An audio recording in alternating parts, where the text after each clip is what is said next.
Baseball here today. We'll get you caught up with one game currently underway, but it's Seattle, which leads me to believe there likely won't be any runs, at least from Seattle. I'm Joe Raineri. He is Craig Mish, and a lot to look forward to here tonight, Craig. We still got some pretty good games on the card coming up. Of course, anytime we get to talk NFL and football, it's a good thing. So a little something for everyone here tonight. But bottom line, it's that time of year, the most wonderful time of year to football fans, isn't it? It really is, Joe. Great to be with you once again, and just got myself a nice haircut here at the start of the football season. So this is my first haircut show. I got to shave, I think, probably at some point. Yeah, so I'm excited. I am not excited for tonight's game, but I am excited that football is back, of course, and then the countdown to week 0 in college football, officially 3 weeks away now. So we are closing in on that. But yeah, definitely some good baseball games to watch today. I was watching some of the games earlier, and Cincinnati Reds did what everybody else does, which is sweep the A's. And believe it or not, Cincinnati is now just a couple of games back of the wild card. I mean, this is nuts the way that this is going. The Hunter Green out for the season. So I guess a little bit of a mixed bag there for the Cincinnati Reds. But you see that. I mean, they're right behind St. Louis and like literally right behind the Marlins. So maybe Cincinnati is back in it too. So I was watching that. The Dylan Cease-led Toronto Blue Jays were great, Joe, for about 8 1/3. And then Pete Crow Armstrong stole third. They overthrew the ball, and then Pete Crow Armstrong ran home, and his odds just went up on FanDuel to win the MVP again. And the Cubs beat the Blue Jays today. And then, as you mentioned, the game that's going on right now is over. So I'm basically waiting for these next group of games to start. The Red Sox, we come on the air and say, just take them, and then they win. And then we come back on the air the next day and say, take them again, and then they win again. That's what's been going on. Marlins and Braves, probably some rain, so I'm not sure if that game's going to start on time. And then tonight, we've got a real big one between San Diego and Arizona. And Arizona's got some cakey schedule coming up here. So San Diego really needs to get this one. I mean, there's a possibility, I was thinking about this, Joe, that with Arizona playing Colorado at home next week, that a week from now, we could, look, it's going to be far from done, but we could be looking at the Diamondbacks opening up a pretty significant wild card lead based on their schedule. So something just to keep an eye on here as we move forward. Well, it's interesting. And by the way, if you folks keeping score at home will notice he blew right over the Twins in his favorite team, Royals game, but that's all right. I'm not letting him get off the hook that quickly. But it's interesting because they've played, this will be the 10th time Arizona and the Padres have played this year. Arizona leads 5-4. And wouldn't you know it, Craig, I believe the final weekend series of the regular season, they play each other at Petco in San Diego. There you go. Wow. Okay. Yeah, I mean, you want to talk about, this could be.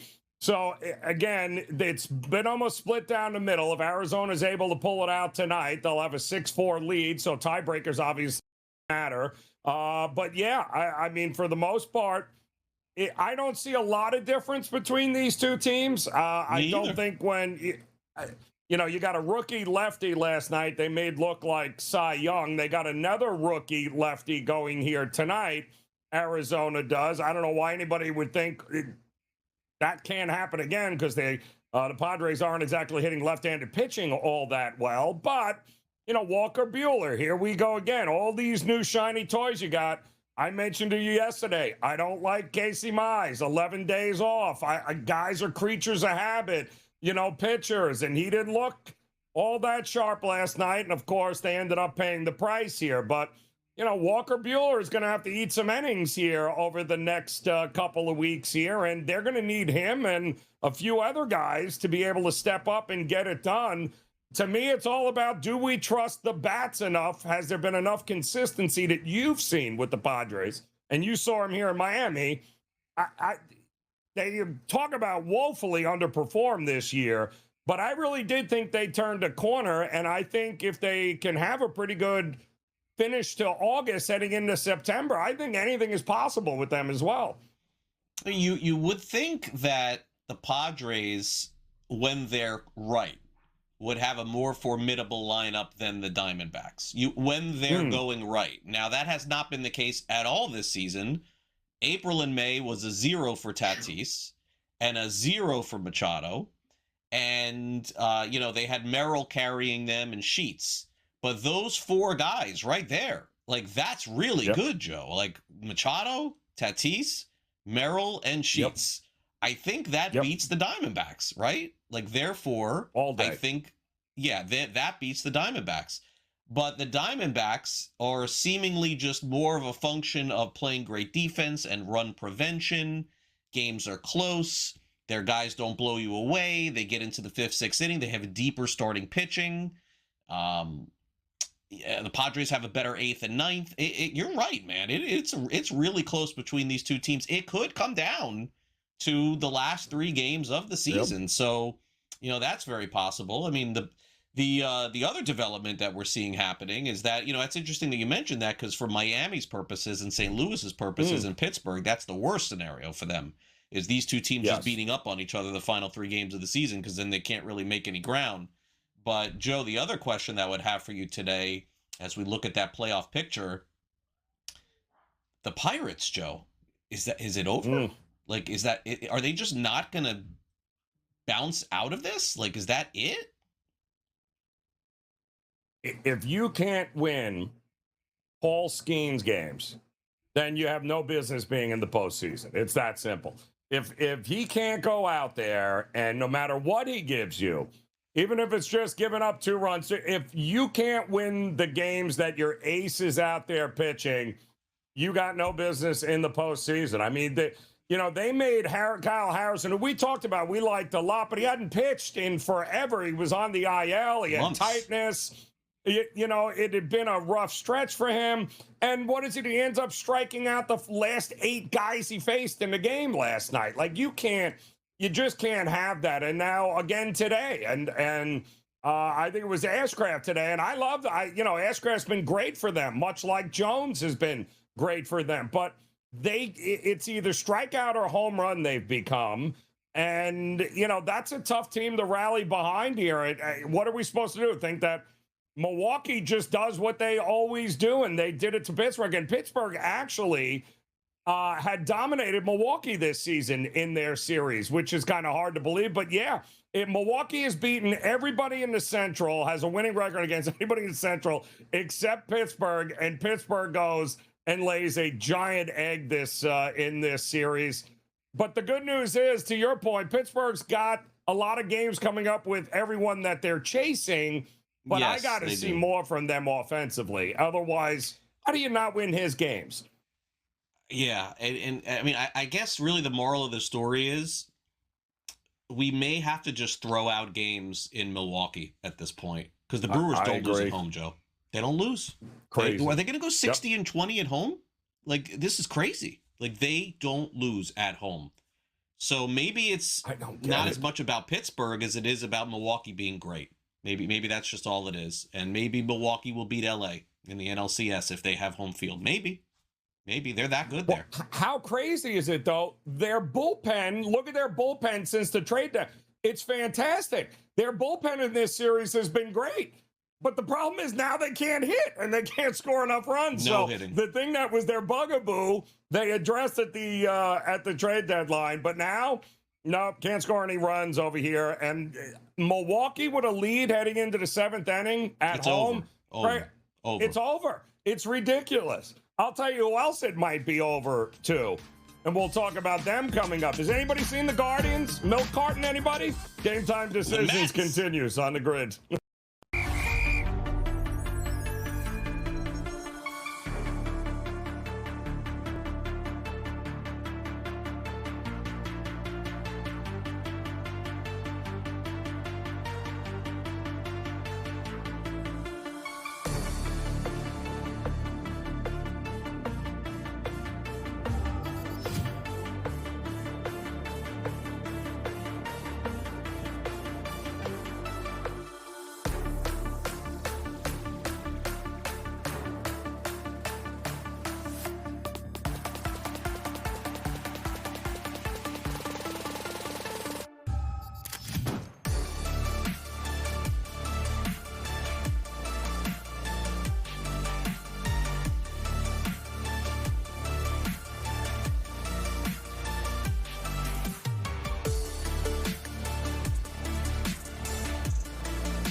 All right, back in here on a Thursday. Game time decisions here on the SportsGrid Network. Joe Raineri alongside Craig Mish here, and we've got another game off and running here. But I'd like to say it's a game, except when Craig talked about it yesterday on the show when we were looking ahead to today's schedule, and we said, "What is this? Could we get a $4 favorite tomorrow?" As the Philadelphia Phillies.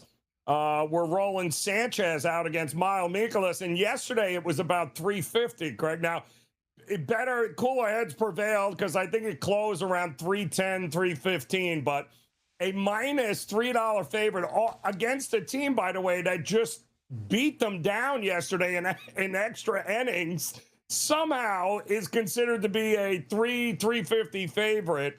The Nationals, listen, this lineup is interesting to say the least. A lot of young guys, but all year long, they've done a pretty good job against lefties. And crazier things have happened. Nobody ran to the window to lay $3 with Sanchez here today, did they? No, but, let's also be fair. Washington had James Wood. Washington had Luis Garcia, two of their best three hitters are gone. This is not the same now. This is the spring training ballpark of the Palm Beaches, Joe. This is Cacti Park. Washington Nationals playing today. CJ Abrams is playing, but they have the Nationals are playing two players that I saw a lot in the spring. Dylan Cruz, who was supposed to be amazing. I think he was the 3rd overall pick in the draft, right? Didn't he play with Skeens at LSU, Dylan Cruz? So That's they have correct. him. Yep. But he hasn't worked out yet. And then they have Brady House. That's another top, tier prospect that they have. So this is kind of what you're going to see the rest of the season from Washington. So the thing that's changed in baseball betting is that I would always look forward to the last couple weeks of the season because that's when you would get the minus 300s and the minus 320s. Right. But it seems the last couple of years we've gotten 300s in August.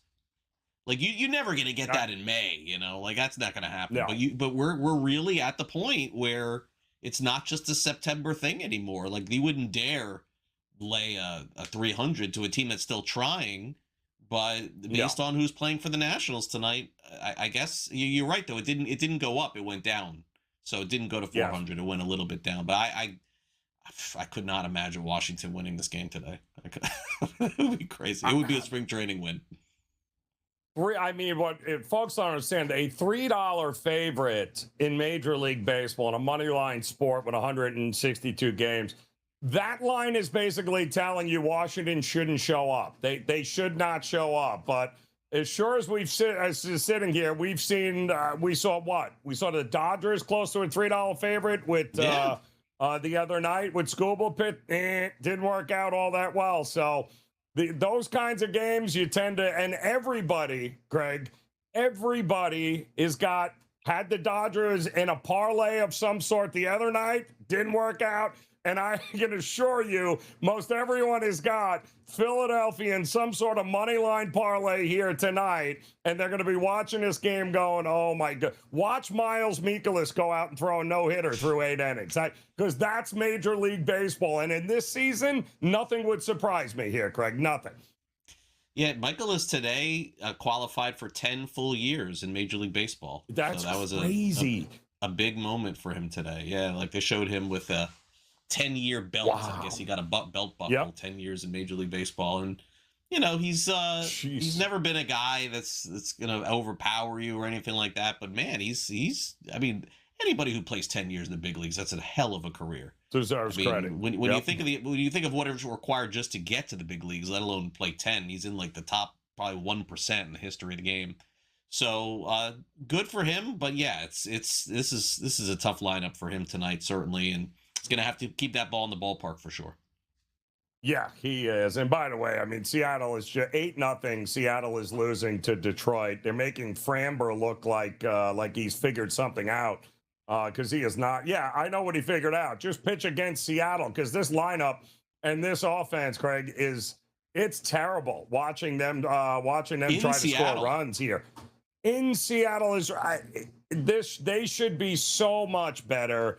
than this. I don't know what happened. If you consider what we saw a year ago compared to what we're getting now with a lot of the same faces, a lot of same, it's night and day. What a difference a year makes here, Craig, with Seattle. Unreal. Yeah, Seattle went on a nice run at the end of last year. I don't really see that happening today. Yeah, no, or this season. No, I don't see it happening. They don't have enough. And outside of getting Taylor Ward, they really didn't do much at all. Right. So, yeah, I mean, look, Julio Rodriguez is a special player, but not enough in this lineup, I guess, to go. But Cal Raleigh was hurt. Yeah, that's true, too. I got to acknowledge that. Cal Raleigh is having the single biggest drop-off from an MVP type to this year. Like, I in the history of the league, I don't ever remember this. Like, I'm not saying Cal Raleigh should have hit 40 or should have hit 30. Correct. But he's having the biggest drop-off I can ever remember of, and relatively healthy, which leads me to believe, Joe, that he's not healthy. It leads me to believe that oblique issue was just because it's crazy. His numbers from I thought he was the MVP last year. Yeah. Well, and listen, I mean, to his credit, though, it's not like he went from hitting 5 home runs to, 50 home runs a year ago. I mean, he was very steady. He was not a guy that was going to hit 330. Yeah, I mean, but a switch hitting catcher that, it was that next level breakout for him. But man, was this a drastic turnaround this year with what we're getting. But Seattle, like Houston, like Texas, plays in a division where, let me ask you, okay, are they going to have a winning record? The winner of the American League West, will they be above 500? Yes, I will bet yes, but not by a lot. Maybe 83 that's wins, crazy that we're even having that discussion. It's true. It's crazy. When it's you like the think NFC now, South. Is that just terrible division or parity at its finest in the West? I mean, it's underperformance by the second and third team that you see there on that graphic. Underperforming Seattle and underperforming Texas. Listen, Houston's not good either, but they're exactly where you thought they would be. Not good, right, but like fair. And so look, Houston's going to come back. Seattle still has a shot. Texas still has a shot, but they're not playing great baseball. Meanwhile, Luis Arias has just doubled in a run, and his impact has been significant. And Miles Michaelis is already in monster trouble here. Second and third, Phillies lead 1-0. Yeah, but he's got a 10-year belt, and that's all that matters. Game Time Decisions continues.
Yep.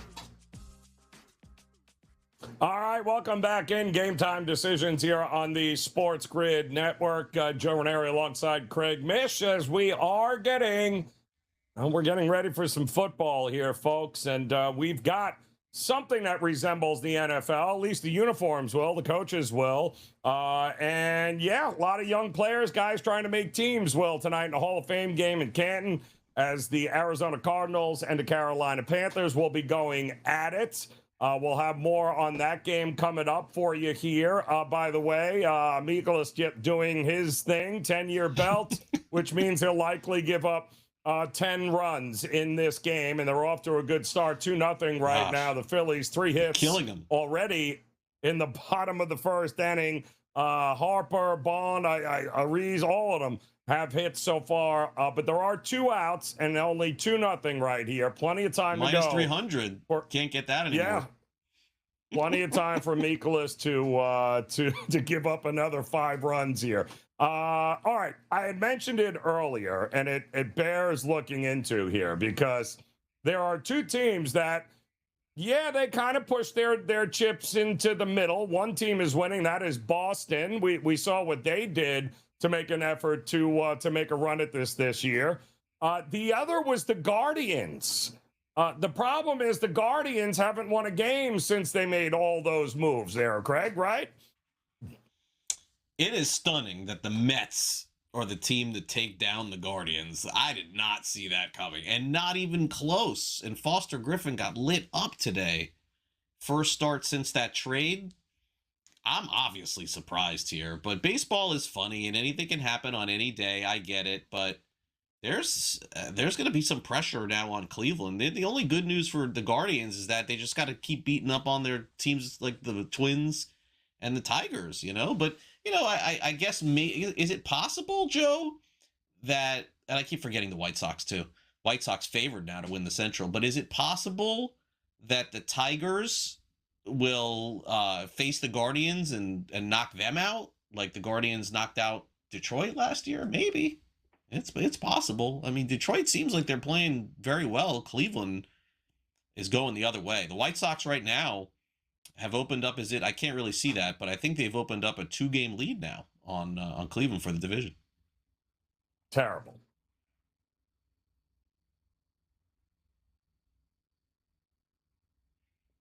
Oh, we lost Joe there for a minute. We'll get him back here. Just some quick updates here. He said terrible. Terrible is Joe's internet. I've had these problems before though. Yeah. So tonight we're gonna get our first look at the National Football League, and it's interesting for me because there's a quarterback that's playing on the Arizona Cardinals who I saw play a lot last season. And that is Carson Beck. Carson Beck played at the University of Miami and led UM to a national championship.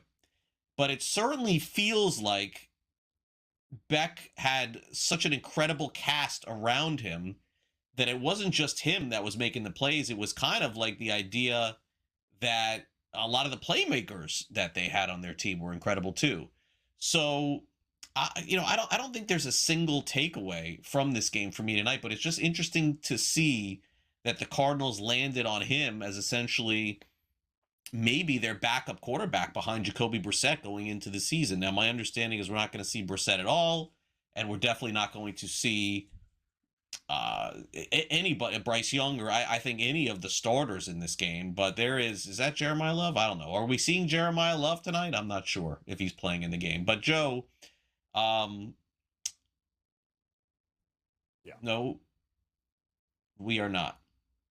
We are definitely not seeing him tonight. I don't think, Craig. I think we are absolutely not seeing him. What I was saying. By the way, I this is your last shot to get in on Josh Simpson here. By the way, for some more runs here. I told you the second he came in, Joe. You're running out of time here. Okay. You got about 5 minutes left. I already bet it twice. I don't think I have any money left in the account. I've already keep clicking. I already went in game. I just emptied the accounts and backing Detroit here. My good, I need Detroit to get to 10 runs now because of you, Craig. Ridiculous here. But no, Jeremiah Love, not seeing him tonight. We will, however, get to see Pickett, right? Kenny Pickett's going to start, which means he's likely going to get 5, maybe 6, 7 handoffs. That's it. Maybe the first series, maybe 2. I would not get used to seeing Kenny Pickett under center at all tonight. I would get used to Haynes King Jr. Because he's going to play a lot in this game here tonight. So a lot more to go about this game. Some interesting battles, position battles worth keeping an eye on here tonight as we continue to watch this line drop. We'll tell you all about it as Game Time Decisions continues here. Fingers crossed on the grid.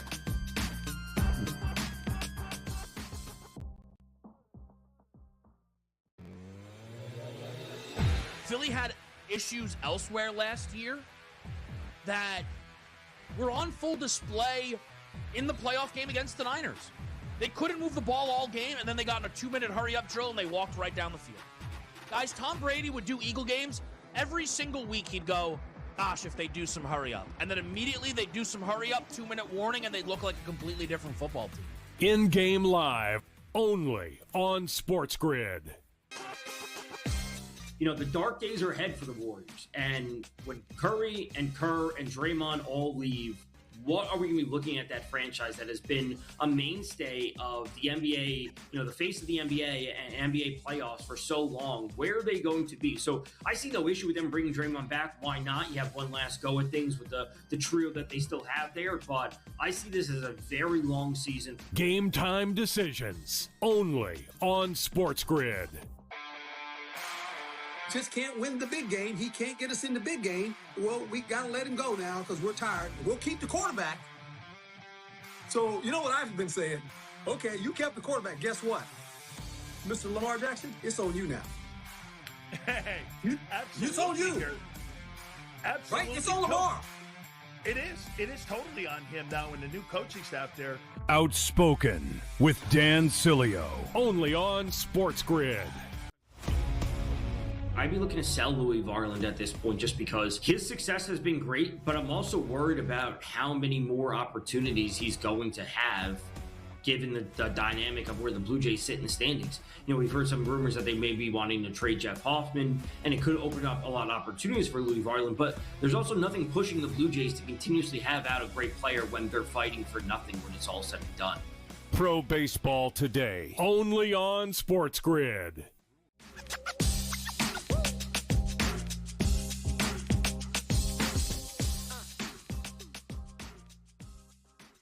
All right, welcome back in. Here we go. Game Time Decisions on the SportsGrid Network. Joe Raineri alongside Craig Mish. And are you ready for some football here? Because apparently we are ready for the Seattle Mariners not to score any runs. 8-0, bases loaded, 1 out, top of the 8th for Detroit. And your Craig Mish right there was screaming and yelling the minute they brought in this relief pitcher, Simpson, that we should be looking to bet more runs are coming in the game. So we did. And something tells me with the bases loaded, only 1 out, we're about to get maybe a run or 2 more here. But Seattle is just awful. We do have, though, a 2-0 game with Philadelphia, top of the 2nd, on top of Washington. And that closed as minus 310, I believe, for Philadelphia. Biggest favorite on the board.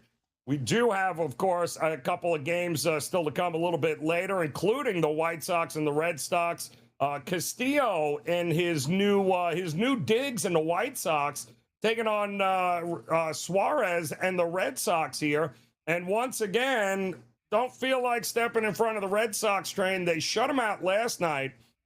Sonny Gray wins another game. I don't know what else to say about the kind of season he's having. Why is nobody talking about Cy Young for him? Craig, am I missing something there? Is he not having the season of all season? Yeah, listen, he was good, but he's always not been good. The kind of not this level, Not like though. this. No, not like this. No, not like this. With Oakland, I think he may have had one really close year like this.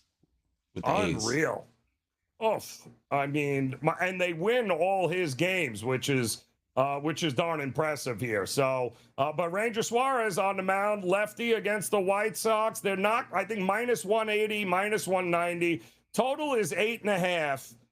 And even if you don't want to pick the winner, even with Castillo on the mound, fly ball pitcher at Fenway, wind is blowing out. I think runs are coming. 4.5, I think, is the run total for the Red Sox. It would not shock me if they score 5 or more runs in this game here tonight. Craig, you? Yeah, I think so. I'm until Boston starts like losing a little bit, I'm gonna stay away from anything with them except for taking them. But I could see that happening and some runs coming in. For what's interesting for the Nationals, they just got themselves a run, so they have trimmed the lead to 2-1, and they're got to be feeling like, okay, like we got to run off Christopher Sanchez, so maybe he is human and we'll able to score some runs today. We'll see. But Washington, as I mentioned, just playing this lineup that you just never would see unless it was in spring training. As far as Seattle goes, I think the issue is that they can't see the ball. It's the sun that's just crushing them. Any ball up in the air, you can't see. So you got to try to keep the ball. Even though this is their own home ballpark, though, right? So True. They could probably practice that. No, it's a good point, though.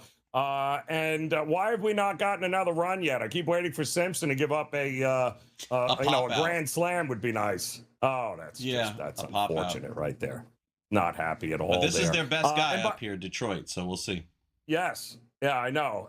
And by the way, in case you thought maybe, all right, it was 2-0, now it's 2-1, maybe you can get a better in-game price on Philadelphia.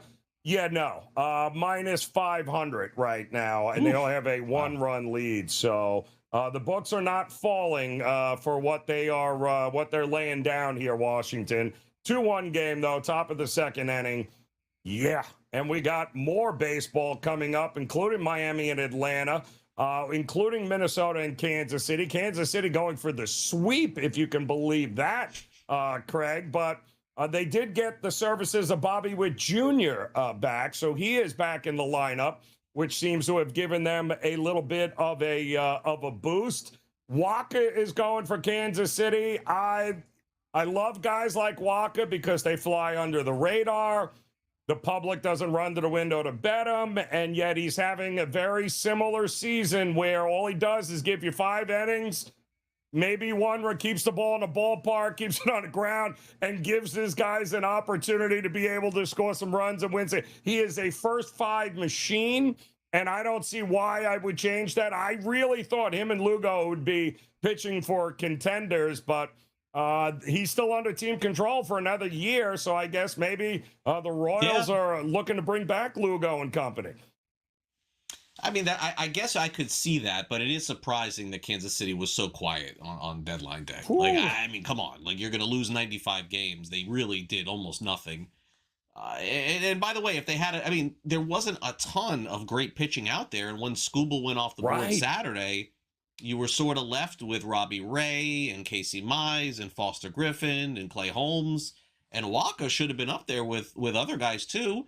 Also, Jose Soriano got moved.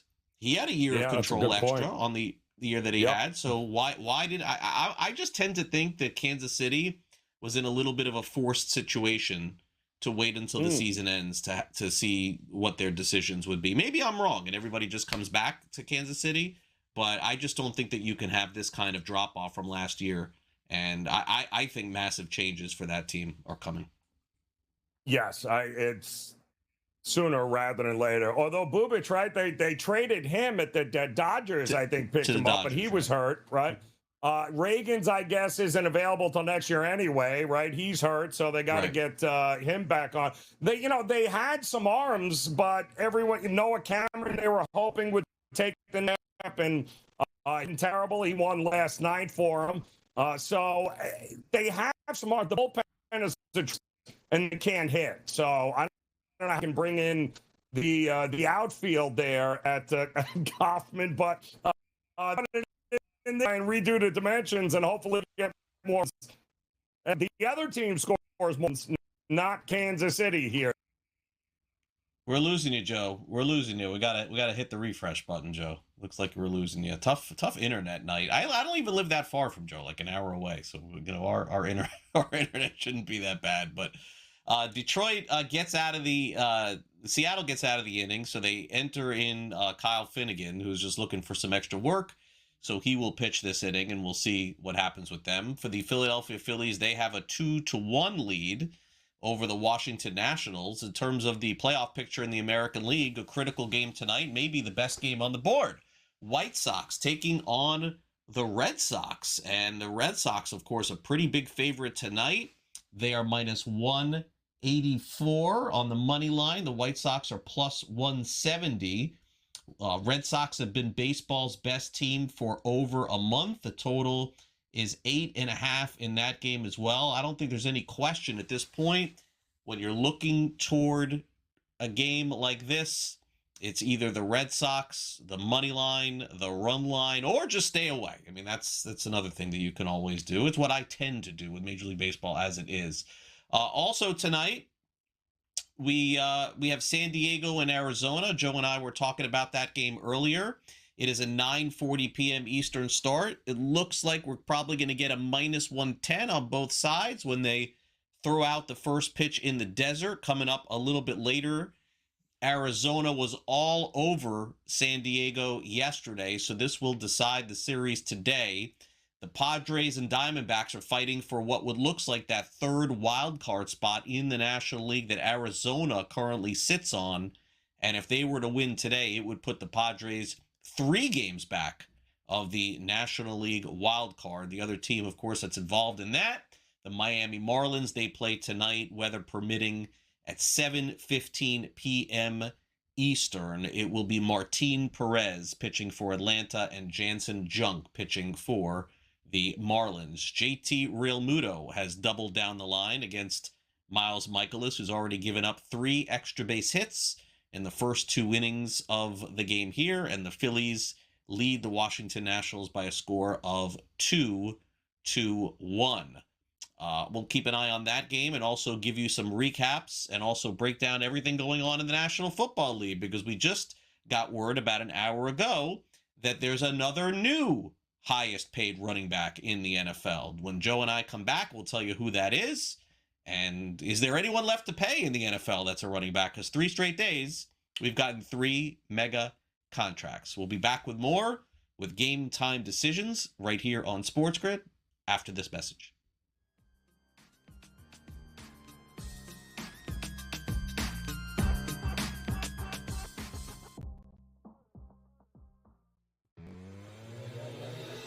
Philly had issues elsewhere last year that were on full display in the playoff game against the Niners. They couldn't move the ball all game, and then they got in a 2-minute hurry-up drill, and they walked right down the field. Guys, Tom Brady would do Eagle games. Every single week he'd go, gosh, if they do some hurry-up. And then immediately they'd do some hurry-up, 2-minute warning, and they'd look like a completely different football team. In-game live, only on SportsGrid. You know, the dark days are ahead for the Warriors. And when Curry and Kerr and Draymond all leave, what are we going to be looking at that franchise that has been a mainstay of the NBA, you know, the face of the NBA and NBA playoffs for so long? Where are they going to be? So I see no issue with them bringing Draymond back. Why not? You have one last go at things with the trio that they still have there. But I see this as a very long season. Game Time Decisions, only on SportsGrid. Just can't win the big game. He can't get us in the big game. Well, we got to let him go now because we're tired. We'll keep the quarterback. So, you know what I've been saying? Okay, you kept the quarterback. Guess what? Mr. Lamar Jackson, it's on you now. Hey, It's on you. Here. Absolutely. Right? It's on Lamar. It is. It is totally on him now and the new coaching staff there. Outspoken with Dan Cilio, only on SportsGrid. I'd be looking to sell Louis Varland at this point just because his success has been great, but I'm also worried about how many more opportunities he's going to have given the dynamic of where the Blue Jays sit in the standings. You know, we've heard some rumors that they may be wanting to trade Jeff Hoffman, and it could open up a lot of opportunities for Louis Varland, but there's also nothing pushing the Blue Jays to continuously have out a great player when they're fighting for nothing when it's all said and done. Pro Baseball Today, only on SportsGrid.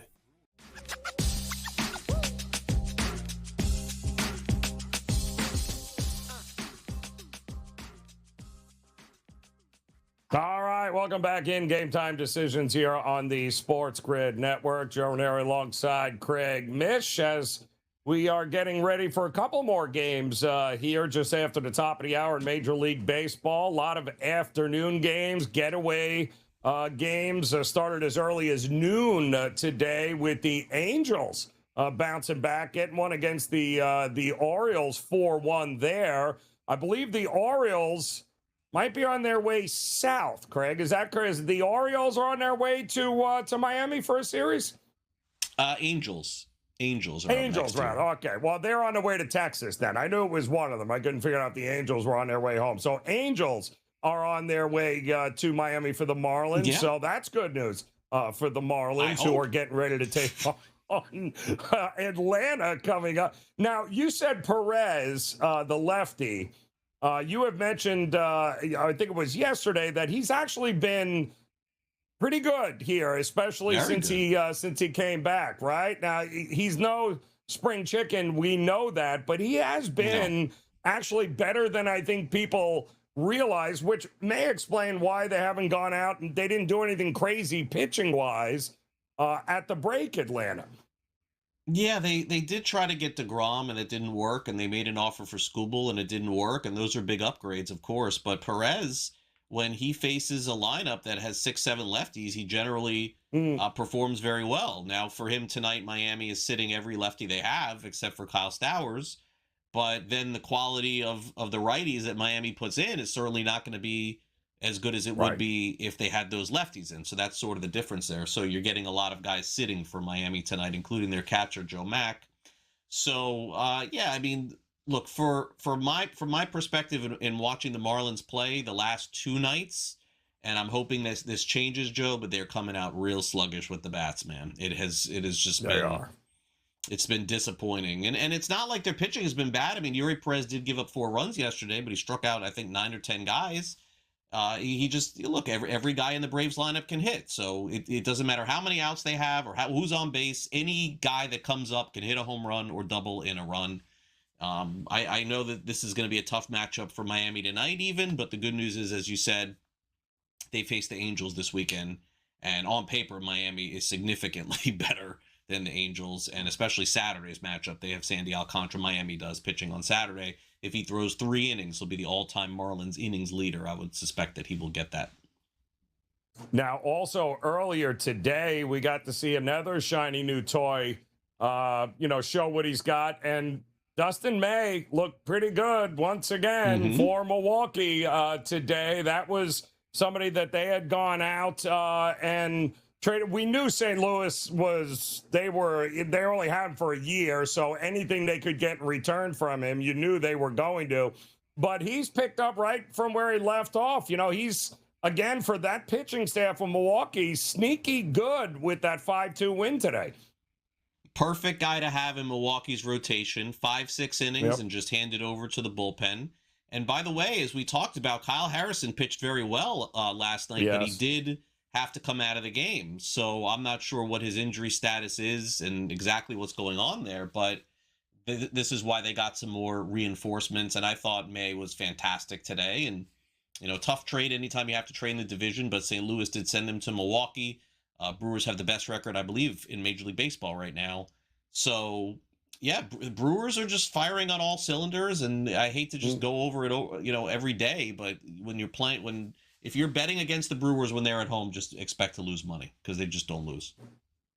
I agree. I don't think there's any reason to do that. Minnesota coming to town next for the Brewers. They're coming up against the Royals here in a minute. And Minnesota is another one of those teams, much like the Guardians, where, yes, they were buyers. They made some moves, and they have not won a game since making those moves. That's not surprising. And I don't.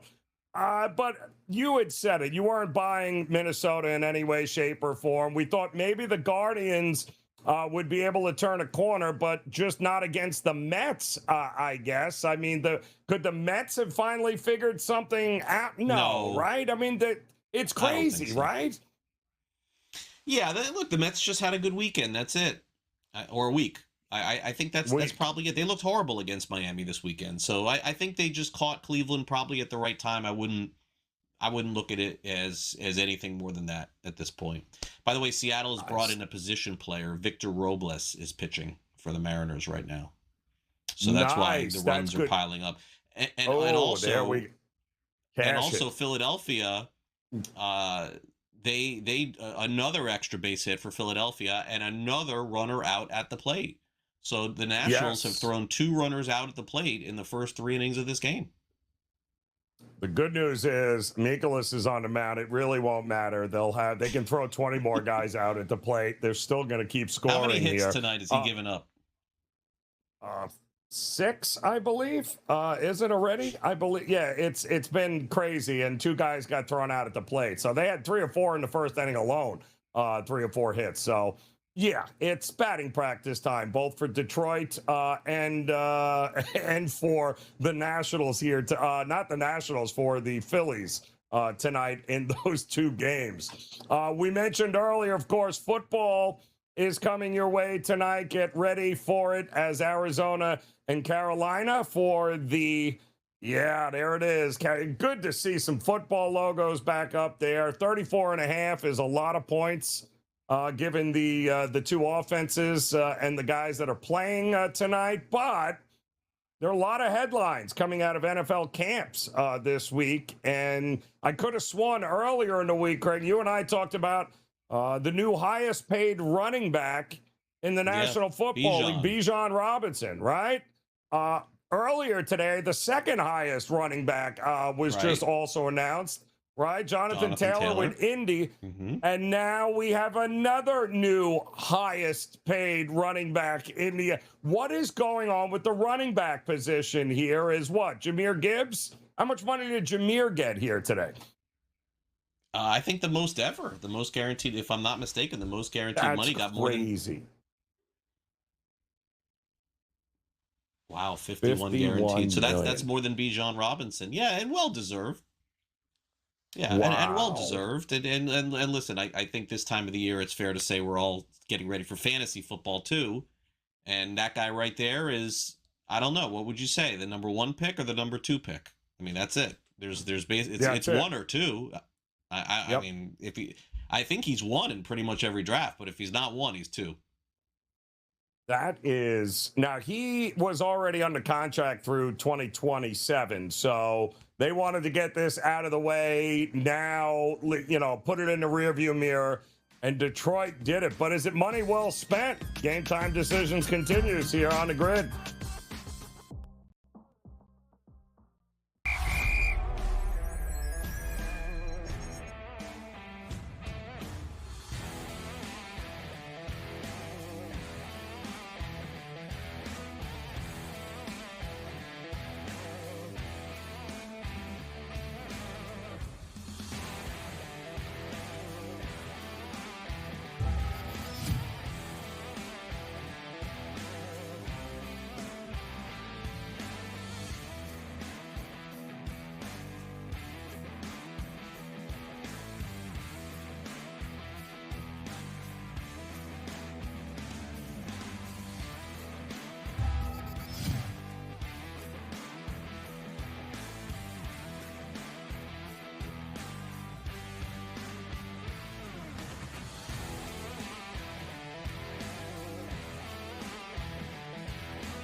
right, welcome back in. Game Time Decisions here on the Sports Grid Network. Joe Raineri alongside Craig Mish. And yes, we've got some football on our minds, but running backs have got money on their mind now. And if you missed it, Jahmyr Gibbs now the highest paid, most guaranteed money for a running back that we have seen in NFL history. And now that's within 72 hours. And it started with Bijan Robinson, who agreed to a 3-year, $66.75 million extension. Could be up to $75 million with incentives. $22.5 million a year, 51.1 guaranteed money. And that was good for number one until, of course, Jahmyr Gibbs decided to get a new contract, and he is getting even more money than that. 24 years old, not going to have Montgomery in the backfield here. You like investing this kind of money, Craig, in a running back in this NFL? He seems to be as close to like a LaDainian Tomlinson as I've seen. So, yeah, I think this is that kind of guy. I do. It's not as big as Bijan Robinson, obviously, and Robinson could probably take some more hits. But Gibbs, to me, from what I have experienced watching him, he's been relatively healthy, regardless of his size, the last couple of years. And look, say what you want about Dan Campbell, he seems to have a pretty good beat on the pulse of the team. And for him to just let Montgomery go like that tells me that they have a lot of faith in Jahmyr Gibbs. So I think you were telling me, or the guys were telling me, that Isaiah Pacheco was the backup. That's not really a backup. So I would assume that Gibbs is going to get a lot of touches and a lot of time. And the other thing too is Joe, when you give this kind of money to a running back, isn't that the point? Like you're going to play this guy a lot. Detroit was a perplexing team in the NFL last year, by the way. Like was that the biggest underperforming team last year in the NFL? Like what did the Lions even make the playoffs? They didn't make it, right? Well, defensively, they were no good. Yeah, I mean, that defense fell apart. All the injuries, that it wasn't good. They had no secondary there. Nobody was happy with the offensive coordinator, but they do have a new offensive coordinator this year, and, you know, that comes changes, right? I mean, say what you want about Dan Campbell, though, but these coordinators get stepping stones to other jobs, or they flunk out rather quickly, which is kind of what happened there. I think it's going to be fascinating. Are you going to become too one-dimensional is my question, because you know what's going to happen with defenses. Oh, you want Jahmyr Gibbs to have the ball? Yeah, no. Somebody else has got to say. It's what made Montgomery so interesting, that combination, because it was a great change of pace back there. You know, Gibbs could take it to the house in one touch, but if you wanted to grind out and take some time off the clock, that was Montgomery, who now will do it for Houston, which they'll need. I mean, how many 85-yard touchdown runs are you going to get in the NFL if you're Jahmyr Gibbs? At some point, defenses are going to be like, yeah, I don't think so. And at 24 years old, he's heading into his prime. 27 years old is what Jonathan Taylor is. I believe this is now his second contract go around for a contract there. He did get a 3-year deal that he was finishing up before signing this new one. And listen, that offense is all about him. It ain't about Danny Dimes, right? So I kind of love locking him up there, because your entire offensive philosophy for Shane Steichen centers around Jonathan Taylor being able to get the ball either running or out of the backfield. And maybe there's something to this now in the NFL, going back to trusting running backs to be the focal point of the offense instead of crazy. I mean, what?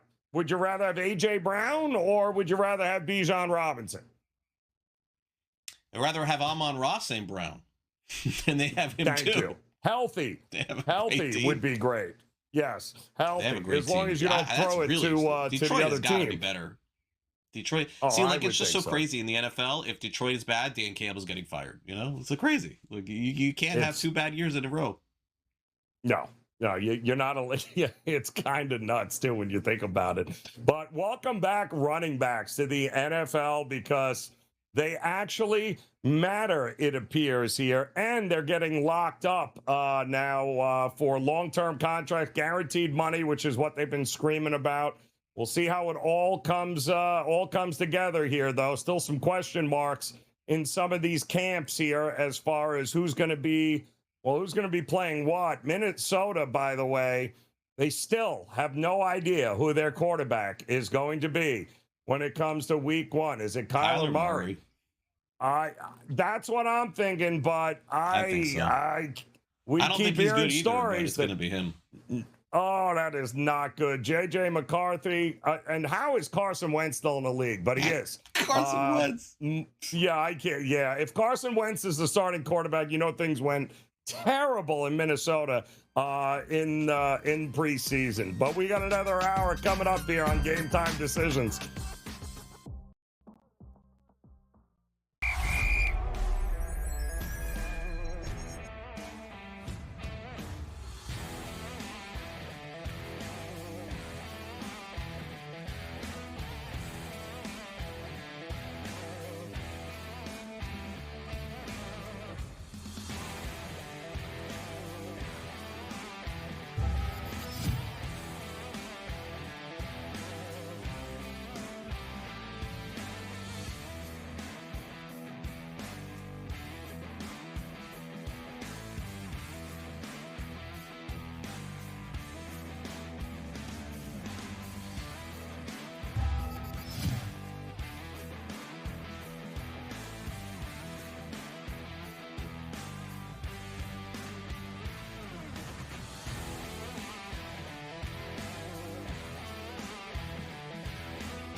All right, welcome in Game Time Decisions on this Thursday on the SportsGrid Network. Joe Raineri alongside Craig Mish. We appreciate you stopping by as we've got football tonight. Can you believe it? Hall of Fame game. The Panthers taking on the Cardinals here as a couple of guys that you might have heard of. A pretty decent wide receiver named Larry Fitzgerald, if you remember him, Craig. Wasn't too bad. Played maybe 3 or 4 years. And then Luke Kuechly, also Panthers former linebacker. Both guys in Canton getting enshrined here this weekend. And both these teams will get to kick off the official start or unofficial start of the preseason here. It's good to get football back. We got a couple of Major League Baseball games getting ready to start. One underway right now. 4-1, is it? Phillies on top of Washington now? Yeah, before we started the show, my son said, Daddy, I know you're going to do your SportsGrid show, and I really don't know a ton about betting, but you have to take the Phillies tonight. I'm like, you don't understand. Yeah. You really can't. Mm-hmm. He's like, but what would you have to do to take the Phillies? I'm like, well, you'd have to risk a lot to win a little. He's like, well, how much? Because the Phillies are definitely going to win. I'm like, I think you're probably right. This score should be at least 6-1. I'm going to guess there have not been many games, Joe. We're in the bottom of the third. The Phillies have 4 runs. How many extra base hits does Philadelphia have, Joe, as we stand here in the bottom of the third? I count 4. Is that correct? Well, I think they have 6 doubles in 3 innings, Craig. Is it Everybody 6 has a doubles? double. Everybody has a double on this team. Six? Remuto's got a double. Harper's got a double. Everybody's got a double. 6 doubles in 3 innings. This will be the most in any game this season through the first 3 innings. Wow. 100%. Has to be. I'm shocked. That's got to be records of some sort because that's crazy. 6 doubles, and we're in the bottom of the 3rd inning. But what's even crazier is how do you have 6 doubles and only 4 runs? Because they kept getting thrown out the plate. Crazy. This game should already be over. I mean, Miles Michaelis, man. Damn. Wow. I mean, 6 doubles is they may just have to crazy let him go. here. They may have to let him go. Yeah. I don't know that they could just do this. What's the difference at this point? They've already punted I guess it doesn't on matter. the season. Yeah, so, I guess you're right. Yeah, who are they kidding? Matter. And what stinks too is that he's a really good, fun guy. I've interviewed him many times when he was with the Cardinals, and used to be a really good, get into the game, get 7 innings, get 8 innings, but it's coming to an end, man. It definitely is. It's absolutely coming to an end. Boston and the White Sox warming up here now. Luis Castillo and his new digs here with the White Sox on the mound, taking on, I believe, Ranger Suarez and the Red Sox. Red Sox continue, won again last night. All of a sudden now, I mean, Chicago went from feeling great about themselves, winning 2 out of, splitting the series after losing the first couple to the Yankees. Then they won the series against Tampa. They're feeling good, and now they're not feeling so good right now. And they're likely not winning this game. This could be a sweep here for the Red Sox, who are just seem to be playing on a different level right now. Not a team I want to get in front of, but I do think runs are likely coming in this game, especially from the Red Sox and Castillo, who I just don't. Fly ball pitcher at Fenway with the wind blowing out scares me, Craig, if I was looking at the White Sox. Yeah, the Red Sox will normalize, and at some point they'll lose some games, and they'll play 500 baseball for a while. But until that happens, it's just riding a trend, and the trend is the Red Sox are winning, and they're winning big, by the way. The games aren't even close. They're going out top first 5 innings, second 4 innings. It really just hasn't mattered. Yep. So I'm with you. Until they show that they're taking a step back, there's nothing to talk about. And even with these losses, hey, the White Sox are still 59 and 54. Cleveland keeps losing. They just keep hanging around. By the way, Philly scored again. Base hit, JT Realmuto, now 5-1 Philadelphia as we stand here in the bottom of the 3rd. But it was not a double. It was a single. Ridiculous. Yeah, that's absurd. How dare you not hit a double there? That's crazy. We got a couple other games, too. Miami and Atlanta getting ready to go in Atlanta for that final game of the set. Again, Miami now on the verge of being swept here tonight. They've got to go with Martin Perez. And is it Jansen Junk going tonight for Miami? Jansen Junk. Lot we can say there. But what we'll say, listen, he's hit or miss. Came off of the IL, a month ago? And it's, he's middle of the road. He could go 5 innings and give up 2 runs. It's very possible. He's not, he could be a 5th starter or a 4th starter for 20 teams in the big leagues. So right. He could. Only a minus 160, though, Atlanta. I kind of think Miami might be pulling off an upset here tonight. It was like, look, I don't get involved with the Marlins, but it was minus 130, I think, this morning. It went up. Oh, was it that? Oh, wow, that's ridiculously low. Yeah, I can see why now. 9 is the total. Atlanta might have to do with the heavy lifting on that one. That is for sure. Now, this is another double, I believe. Did we just get another double in the Phillies game? Yes. Nobody's hitting a triple, right?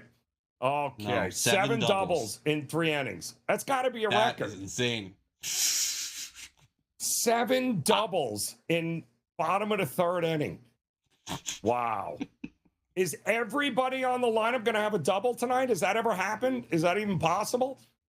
Wow. I mean, you'd have to look at the box score while we're doing this, but I'm going to guess that somebody on the team has 2 doubles. It can't be all 7 different players have doubles. I know Harper has 1. I know everybody Realmuto has does. a hit except Schwarber. So this is going to be very interesting, to say the least. So Schwarber's got to get in the mix here. We know Schwarber ain't legging out a triple. So hopefully we can get a double out of him, and then we'll have eight. We got to figure out exactly who's got the two doubles. It's probably Ariz though, right? No, he's got one there too. I know Harper's got one too. So all right, but they did get out of the inning without giving up another double. The problem is they gave up a couple more runs. 6-1 now, Philadelphia in that one. Late game here tonight, San Diego and Arizona. All different players. Also, it's not just all. We're being told that it's not just the same 2 or 3. It's, I mean, of the 9, 6 of the 9 got the doubles. Look it up, That's see still crazy. What kind of record this is. It's got to be something. Yeah, it's got to be 6 something. So one guy's got 2 doubles. That's 6. That is crazy. 6 guys have doubles in this lineup here. All right. What are the chances we can get a couple more here, Craig? That I got to see if this thing is if that's ever been done before. My goodness. But I don't know how much more. Well, does it even matter if the Nationals go to the bullpen? I don't think it does. Because they'll likely get 7 out of 9. We're being told they can't do math in the control room. So it's now 7 of the 9. But Crawford has a single. And Schwarber. Yes, he does. And Schwarber's the only one that doesn't have a hit, I think. Everybody else has a hit. And not one home run. That's, wow. My goodness here. All right. Looks like they were a $3 favorite for a reason here today. Now, if you want to jump on Philadelphia, minus 4,900. $1 million? If you want to get involved in that, yes. $1 million? Minus 4,900 if you, no, thanks. I'm going to bet 10 hits in all in 3 innings here for the Philadelphia Phillies with 7 doubles. That's just absolutely crazy. I don't know what to say on that. Walker Buehler versus Kenyon Drake. Nope, sorry, wrong Arizona. It is a Drake, though, but it's definitely not Kenyon Drake. Wrong Arizona, sorry. See, that's what happens when you got football on tonight. Craig, got to try to shift gears and got to try to remember the Arizona Cardinals are also playing here tonight in the Hall of Fame game. Jacoby Brissett won't play tonight. We know that. His backup, Gardner Minshew, also won't be playing tonight, which means the guy, I believe, with the 65th pick, they direct Carson Beck will be going here tonight. And we're going to get to see a lot of the former of University of Miami, University of Georgia, University of Tennessee, he played at 19 teams. So Game Time Decisions continues here on the grid. Exactly.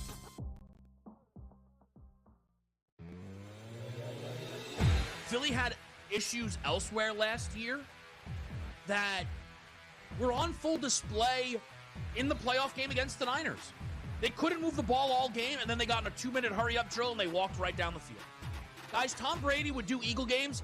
Every single week he'd go, gosh, if they do some hurry-up. And then immediately they'd do some hurry-up, 2-minute warning, and they'd look like a completely different football team. In-game live, only on SportsGrid. You know, the dark days are ahead for the Warriors. And when Curry and Kerr and Draymond all leave, what are we going to be looking at that franchise that has been a mainstay of the NBA, you know, the face of the NBA and NBA playoffs for so long? Where are they going to be? So I see no issue with them bringing Draymond back. Why not? You have one last go at things with the trio that they still have there. But I see this as a very long season. Game Time Decisions, only on SportsGrid. Just can't win the big game. He can't get us in the big game. Well, we got to let him go now because we're tired. We'll keep the quarterback. So, you know what I've been saying? Okay, you kept the quarterback. Guess what? Mr. Lamar Jackson, it's on you now. Hey, It's on you. Absolutely. Right? It's on Lamar. It is totally on him now and the new coaching staff there. Outspoken with Dan Cilio, only on SportsGrid. I'd be looking to sell Louis Varland at this point just because his success has been great, but I'm also worried about how many more opportunities he's going to have given the dynamic of where the Blue Jays sit in the standings. We've heard some rumors that they may be wanting to trade Jeff Hoffman, and it could open up a lot of opportunities for Louis Varland, but there's also nothing pushing the Blue Jays to continuously have out a great player when they're fighting for nothing when it's all said and done. Pro Baseball Today, only on SportsGrid.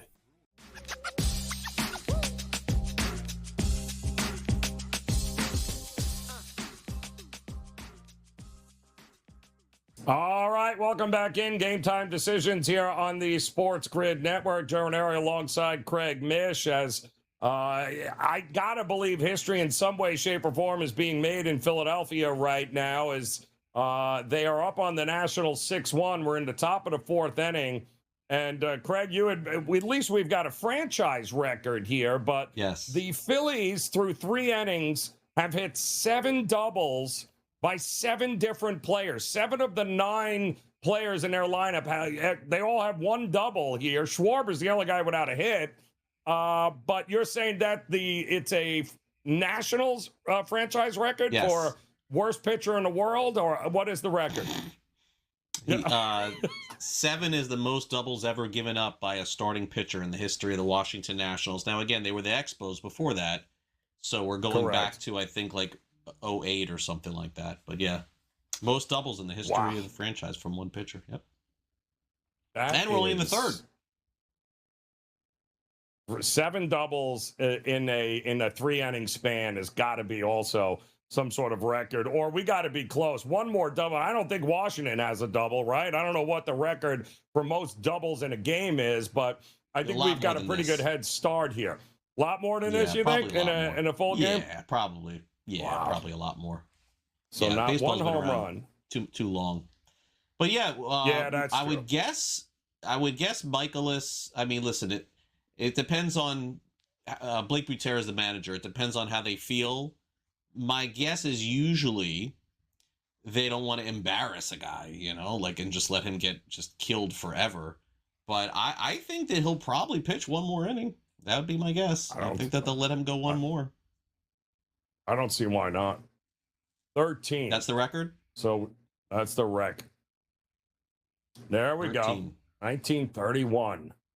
St. Louis Cardinals had 13 doubles in 1 game. We have 7 by 1 team in 3 innings. I think we got a shot here, especially once they start bringing in the backup catcher and stuff. That's going to be great to pitch. Because I think we might get to that point sooner rather than later. Are you going to just blind bet against the Nationals at this point? It's fair to do, right? Except for Cavalli. Listen, just overs. I want to go just overs. Although I think we just got a home run there, so 6-2. Or like a bad rash, they just won't go away. I think that was his first and ever. Pickney. This is his first game ever, I think. Yeah, 402, 100. Is he a rookie? Is that his first game ever? They called him up? First career home run. I think this is his first game ever. Wow, look at that. Yeah, the family in the stands and everything. That's a good sight. That's pretty good. Nice job there. It was a good swing, too. And again, this is what worries me about Sanchez here is that, righties hit him pretty good so far this year. But 6-2, all that means, Grace, we have plenty of time to get more doubles and break the record here is what I think is going to happen with the Phillies there. So what you're saying is there's more action. You're saying there's more action in this than when Capo Verde played in the World Cup? A little bit more action? Oh, there is absolutely. Yeah, this is no MLS, I'll tell you that. Although I believe Messi and Miami FC are playing. You're going to have to head over to that game here. But Miami and Atlanta off and running, no score at Truist there. We'll see. I got a feeling about Miami making some noise here. I don't think they get swept. I hope so. Tonight could be the night. Just saying. I got a feeling here. Also getting ready, just to confirm, I believe. Yeah, so I wanted to make sure. Now, we had heard all day long that it was going to be Pickett. Kenny Pickett is going to be your starting quarterback. He was announced as the starter. Bryce Young is not playing in this game, but Kenny Pickett, don't forget, is going to be your Panthers' backup quarterback to Bryce Young this year. But instead, what we're going to get, they're saying 2 series. at most for him, depending on what happens. And Haynes King, the running quarterback who, much like Carson Beck, played 9,000 years in college, but at least he played at one school, Georgia Tech. But he will get the bulk of the snaps here tonight. And by the way, after Carson Beck, I believe Kenan Slovis is the backup. Yeah, this is. Oh, he played on a lot of college teams too. Keaton Slovis. He was a Liberty quarterback at once. Then, he played at USC. I know that. Georgia too, right? Yes. Yeah, Georgia. Was he the backup Georgia or? Yeah, I think he did. And yeah, I remember him huge on USC huge for hype. sure. Yep. And I think Georgia too. Huge hype. I want to say he played on Georgia also. Well, we got very experienced college quarterbacks for Arizona tonight. Doesn't mean they're going to be scoring any points at all here. But I will say this. Don't forget, Carolina already lost Nick Scarton, their starting linebacker, third-round rookie, receiver Chris Brazzell, also blown out knee here. Sanders and Leggett have injuries already. So you also got to consider, if I'm Carolina and I'm losing guys already before I even get to this game, chances are, Craig, anybody who's anybody is likely not getting a whole lot of playing time here, not only in this game, but in any other game. So I would imagine by the time the third or fourth quarter comes in this game, yeah, we're going to start to see some guys that are battling for practice squad positions here and for contracts like that. Yeah. That's all this is here. That is all this is. So that's why that 34.5, now 33.5, I think it's looking pretty good here with the kinds of names and guys that we're going to see in this one. Now, the last two, by the way, in this game, in this Hall of Fame game, have gone flying over the total. But that was the Chargers last year. I remember the Chargers flying out east, and yeah, they had a field day in that game. But Jacksonville, I think, was the year prior. How many points do you think we get in this one? My prediction is that this is the final year of the NFL preseason. Interesting. Kind of like that. I think we will not have a preseason next year. Well, let me ask you this. If we don't have a preseason, are you alluding to the fact we're going to have 18 games? Regular season? Yes, and just teams practicing against each other leading up. No games. And the only reason the owners would do that, which is very possible, is because they're getting the money on the back end with another game, another regular season game, which players, by the way, want nothing to do with. They want absolutely nothing to do with an 18. What are we going to play Wednesday? No, we're already playing Wednesdays too. These preseason games are continues. They're not interesting anymore. I agree. Yep. Philly had issues elsewhere last year that were on full display in the playoff game against the Niners. They couldn't move the ball all game, and then they got in a 2-minute hurry-up drill, and they walked right down the field. Guys, Tom Brady would do Eagle games. Every single week he'd go, gosh, if they do some hurry-up. And then immediately they'd do some hurry-up, 2-minute warning, and they'd look like a completely different football team. In-game live, only on SportsGrid. You know, the dark days are ahead for the Warriors. And when Curry and Kerr and Draymond all leave, what are we going to be looking at that franchise that has been a mainstay of the NBA, you know, the face of the NBA and NBA playoffs for so long? Where are they going to be? So I see no issue with them bringing Draymond back. Why not? You have one last go at things with the trio that they still have there. But I see this as a very long season. Game time decisions only on SportsGrid. Just can't win the big game. He can't get us in the big game. Well, we got to let him go now because we're tired. We'll keep the quarterback. So, you know what I've been saying? Okay, you kept the quarterback. Guess what? Mr. Lamar Jackson, it's on you now. Hey, It's on you. Absolutely. Right? It's on Lamar. It is totally on him now and the new coaching staff there. Outspoken with Dan Cilio, only on SportsGrid. I'd be looking to sell Louis Varland at this point just because his success has been great, but I'm also worried about how many more opportunities he's going to have given the dynamic of where the Blue Jays sit in the standings. You know, we've heard some rumors that they may be wanting to trade Jeff Hoffman, and it could open up a lot of opportunities for Louis Varland, but there's also nothing pushing the Blue Jays to continuously have out a great player when they're fighting for nothing when it's all said and done. Pro Baseball Today, only on SportsGrid.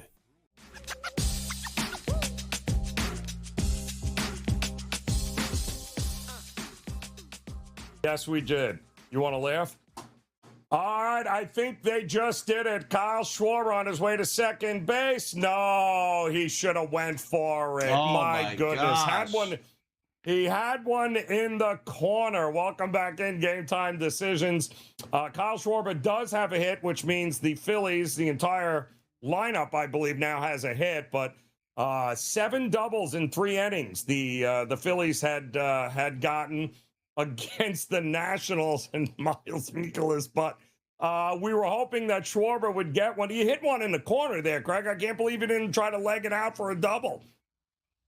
11 hits in 3 innings? 11 hits in 3 innings? They may have to be like mercy for Michaelis, man. This is he's still out there. How many pitches does he have in 4 innings? They won't make him do 5. 71. 71 it's not pitches. even that much, though. He's just throwing first pitch cookies, man. Yes. And they are basically all over. Oh, no. Double play ruins it. Yeah. Yeah, that's terrible. Nobody wants that. Castillo, by the way, on the mound for the White Sox. Bottom of the front. I give him credit. Listen, he's got that 10-year belt of service here. So it's got to be good for a double play here or there. Just give up a couple of more doubles would be great. You know 7 what was doubles. funny? They're listing it on the broadcast now. So Castillo is pitching for the White Sox. He was on Seattle, and I guess he was like on the injured list or something. But it was so strange that like Seattle, they weren't even here. It wasn't even when Seattle was here. Wait, is this a double coming here? No. Yeah, that's what I thought too. Yeah. And so it was like a Wednesday, and we were going to go through a bullpen. My son was going through a bullpen, and Castillo was at my son's place throwing a bullpen. And we were trying to figure out, like, wait a second, he's not on the injured list. Seattle's not here. Like, maybe it was during the All-Star break. I don't know. It was just like we get there and they're like, oh yeah, Luis Castillo's throwing a bullpen here on his day off. I'm like, day off? Like, he's on the Mariners. Doesn't even make sense. Yeah, right. Weird. Exactly. Yeah, I guess guys get special treatment or whatever when they just go do what they want to do. They basically do whatever they want to do. So there's nothing wrong with that. You got to hopefully. How long has Castillo been in the league now? He's got to be pushing what? 15? Yeah. I mean, is he right? So he's got to be 15 years plus, no? 2014? So 2014 or 15? Who did he start with? Who was his Cincinnati? Yes. Well, he was on the Marlins, so the Padres. I think the Padres. Did he ever pitch with the Padres? Yeah, so he was. The story was is that the Marlins had him. They traded him to the Padres, and the guy that they sent back to the Marlins was hurt, and they lied about his MRI. So then they sent the guy back, and then the Marlins got Castillo back, and then they traded Castillo again. Mm-hmm. And I think they traded him for Fernando Rodney, if I'm not mistaken. I think that was the guy that they ended up trading for. That could very well be. And Rodney was horrible for the Marlins. So this is so Castillo 2016. So he's probably right at 10 years.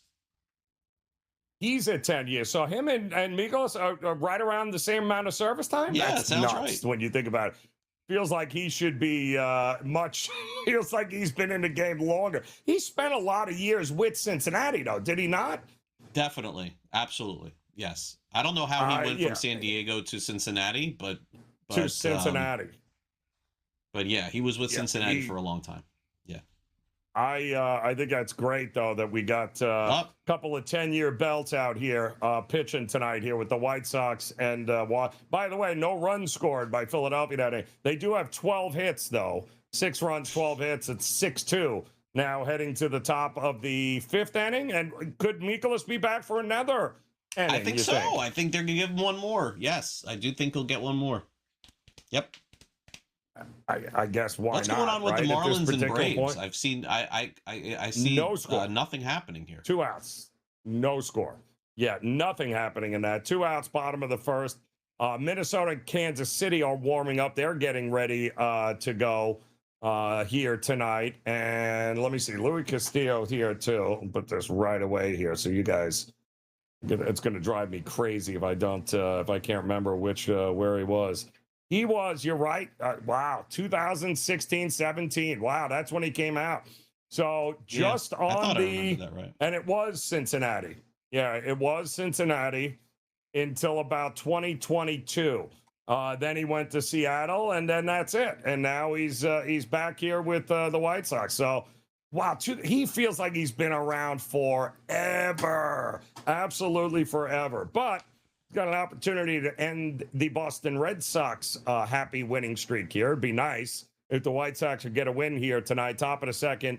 No score in that one either. We got more for you, though, as Game Time Decisions continues on the grid.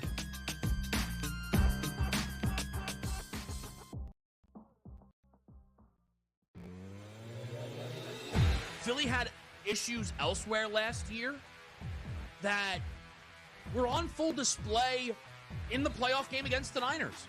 They couldn't move the ball all game, and then they got in a 2-minute hurry-up drill, and they walked right down the field. Guys, Tom Brady would do Eagle games. Every single week he'd go, gosh, if they do some hurry-up. And then immediately they'd do some hurry-up, 2-minute warning, and they'd look like a completely different football team. In-game live, only on SportsGrid. You know, the dark days are ahead for the Warriors. And when Curry and Kerr and Draymond all leave, what are we going to be looking at that franchise that has been a mainstay of the NBA, you know, the face of the NBA and NBA playoffs for so long? Where are they going to be? So I see no issue with them bringing Draymond back. Why not? You have one last go at things with the trio that they still have there. But I see this as a very long season. Game Time Decisions, only on SportsGrid. Just can't win the big game. He can't get us in the big game. Well, we got to let him go now because we're tired. We'll keep the quarterback. So, you know what I've been saying? Okay, you kept the quarterback. Guess what? Mr. Lamar Jackson, it's on you now. Hey, It's on you. Absolutely. Right? It's on Lamar. It is totally on him now with the new coaching staff there. Outspoken with Dan Cilio, only on SportsGrid. I'd be looking to sell Louis Varland at this point just because his success has been great, but I'm also worried about how many more opportunities he's going to have given the dynamic of where the Blue Jays sit in the standings. You know, we've heard some rumors that they may be wanting to trade Jeff Hoffman, and it could open up a lot of opportunities for Louis Varland, but there's also nothing pushing the Blue Jays to continuously have out a great player when they're fighting for nothing when it's all said and done. Pro Baseball Today, only on SportsGrid.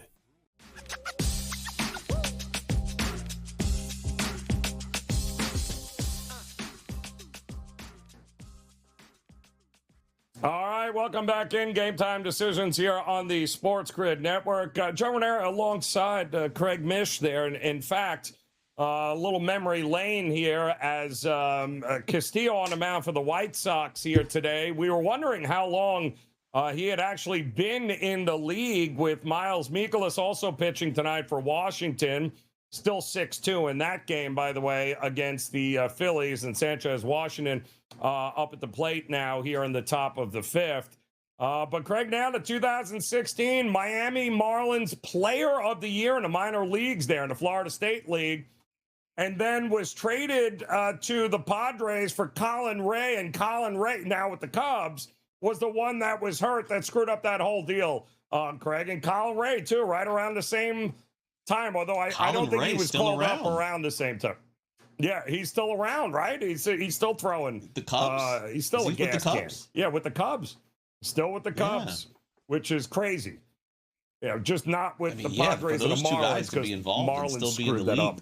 10 years. But that yeah, back then, so that was, that was around the time that the Marlins were just, trying to go for it. They had Stanton, they had Yelich, they had Ozuna, and then, of course, they had Jose Fernandez. Yep. So, they were really trying to, make a push back then. And then naturally Jose Fernandez passed away. And then that sort of derailed everything. And then that was it. They started over from there. They sold the team, and that was it. Josh Naylor was also a part of that group. He was a Marlins first round pick. 2016. He was another Marlins. Yeah, Marlins had some. Yeah, they had certainly some prospects there. That farm system was pretty good back in 2015 and 16 there, but that puts him at right about 10 years of service here now. Hard to believe. I could have sworn he'd be around a lot longer than that, but he didn't give up a run yet here. We're in the bottom of the second inning, no score with his new team for the White Sox, which begs the question, with the Guardians not able to win a game now, the Twins not able to win a game now, is it the White Sox division to lose at this point? Craig, what do you think? They're playing better, but I'm not going to rule the Guardians out. They won 10 games in a row last September and caught Detroit, and a very well-run team. I just think a bad series against the Mets, so my answer is no. I think that I'll still take Cleveland for the division. But, obviously the White Sox are playing great ball. They are much better than what we did. Was it 2 years ago they set the record for losses? In a season, 100 and what they lose, 120 some odd games. It was totally. I mean, that's a pretty interesting turnaround in a couple of years. Now all of a sudden to be competing for a possible, division crown and making trades at a deadline where you're trying to improve the team. So it doesn't take that long in Major League Baseball. Honestly, I guess. You get rid of bad apples, and if you draft correctly, makes the trade 2 years, you can turn it around. Is that feasible, Craig, for anybody? Yeah. I mean, look, baseball, the rebuilds are longer than the other leagues. It does feel like. It feels like the longest rebuilds, at least for me, appear to be the NBA. It feels like the NBA. You could. Oh yes. It may take you 3-4 years of tanking. To get the number one pick, and then to get you almost have to have 2 or 3 superstars to even compete or win even get close to winning a championship. And then baseball, and then you don't get to do it in football anymore. Like Arizona and Miami. I mean, Cleveland's always bad. I don't know if you want to put them in the same boat with football, but Arizona and Miami are considered to be the worst 2 teams in the NFL this season, at least the projections. And I would tell you this, Joe, that the Cardinals and Dolphins next season, not this, but next season, have to win. They have to win. You don't get more than a year. You can lose for 1 year, and that's it in the NFL. It used to be 2 or 3, no longer. It's amazing. Yep. Yeah, and if you don't have it's so funny. The NBA is a stars league, right, Craig? So if you don't have the right star or stars, then you can have all the great role players you want. You're not winning anything. The NFL, if you don't have a quarterback, just ask the Browns or the Jets. If you don't have a quarterback, you're not building and winning anything. But baseball, who's the star on the White Sox? When you go down a list, there's only a handful of true stars, mega stars in Major League Baseball, right? And the Dodgers have what, 8 of them? They have them all. They all have no.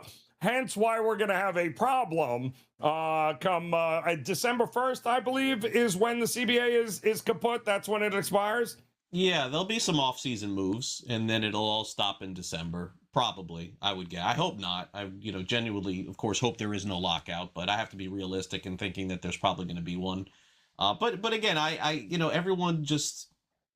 It's the low-lying fruit, the people who really don't pay that much attention to the game that say, oh, the Dodgers getting Scooble now put things over the top for the... No, that had nothing to do with it. No. The Dodgers made a trade. That had nothing to do with it. Well, anybody could have made the trade. I don't blame the teams for not making the trade, but anybody could have acquired Scooble very easily and traded the rest of their farm system away to get the guy, but they didn't want to do it, and the Dodgers did. So that doesn't put everybody over the top.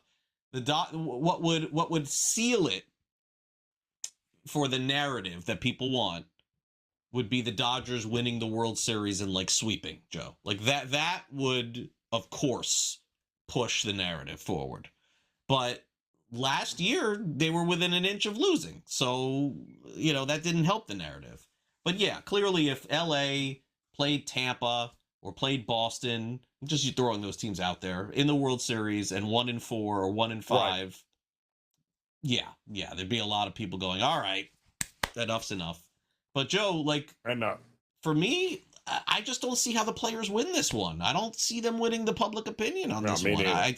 They've won every public opinion since I've been alive, but I don't think they're winning this one. I don't see it. Yep. Yeah, there'll be some sort of common ground. But the interesting thing, and what I think folks need to realize, Craig, is so the CBA expires December 1st, but they weren't supposed to play baseball December 2nd. So even if there's nothing in place by December 1st, that doesn't mean we're missing baseball games next season. They still have plenty of time to be able to work on hashing it. Yeah, and they could do right. That's what I mean. So just because it ends December 1st doesn't mean that's the deadline. If we don't get anything done by December 1st, they can get it done in January, they can get it done in February. They still have time to go. So it doesn't necessarily mean we're missing games next year if there's no deal in place when this one expires December 1st. They can come up with a deal at any point, correct? No, they don't have to have anything done really to have regular season games affected until probably the end of February would be a guess. Because no one is ever going to complain, Joe, about instead of having a 6-week spring training, having a 4-week. Like they have to have some spring training, but no one would complain about a 4-week spring training and nothing would change. Now, if they don't get anything done in March, then at that point you're talking about some regular season games. I think at that because you have to have them report and you have to have spring games. You don't have to have a month's worth, but you got to have 2 weeks worth or 3 weeks worth, something. They have to get in shape. This is not like the NFL. You're playing 162 games in baseball. You're not playing one game a week. Correct. So I'll be worried at the end of January. That's when I'll be worried. I will not be worried until then. Well, it's not going to stop the narrative on both sides because come December 1st, if it expires and there's no deal, the sky will be falling from both sides in the media. We'll hear it from both sides. Oh, great! But there's just one topic. I know, but it's only one topic. It's the cap and the floor. That's it. That's it. There's nothing else. Exactly. Everything else can be worked out. And that is the one issue they got from now until the end of February to work it out. Just figure it out here. But I'm kind of with you. I think the players might want to. I don't think they win the court of public opinion this go around. I don't think they do. Nope. I don't. I mean, again, I've always been a players guy. They're the ones that deserve the money. They're the ones that make it go. I understand that the owners are billionaires and yes, they could go into their own pockets. Philly had issues elsewhere last year that were on full display in the playoff game against the Niners. They couldn't move the ball all game, and then they got in a 2-minute hurry-up drill, and they walked right down the field. Guys, Tom Brady would do Eagle games. Every single week he'd go, gosh, if they do some hurry-up. And then immediately they'd do some hurry-up, 2-minute warning, and they'd look like a completely different football team. In-game live, only on SportsGrid.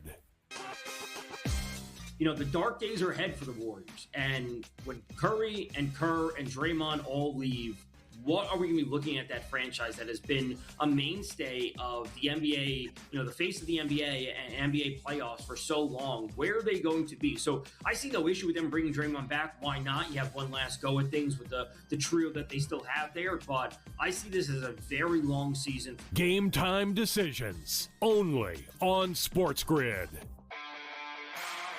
Just can't win the big game. He can't get us in the big game. Well, we got to let him go now because we're tired. We'll keep the quarterback. So, you know what I've been saying? Okay, you kept the quarterback. Guess what? Mr. Lamar Jackson, it's on you now. Hey, It's on you. Absolutely. Right? It's all Lamar. It is. It is totally on him now, and the new coaching staff there. Outspoken with Dan Cilio. Only on SportsGrid. I'd be looking to sell Louis Varland at this point just because his success has been great, but I'm also worried about how many more opportunities he's going to have given the dynamic of where the Blue Jays sit in the standings. You know, we've heard some rumors that they may be wanting to trade Jeff Hoffman, and it could open up a lot of opportunities for Louis Varland, but there's also nothing pushing the Blue Jays to continuously have out a great player when they're fighting for nothing when it's all said and done. Pro Baseball Today. Only on SportsGrid.